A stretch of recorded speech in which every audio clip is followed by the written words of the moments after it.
এমন নিদানের দিনে বিনীত প্রার্থনা গো, লক্ষ কোটি ভুলার ত্রুটি করি ও মার্জনা গো। শোনাইব তোমারে আজ করেছি বাসনা গো, ঐরাবতের হৃদয় হতে ক্ষুদ্র এ রচনা।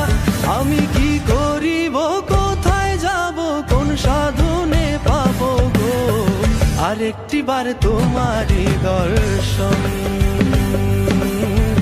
আরেকটি বার তোমারই দর্শন।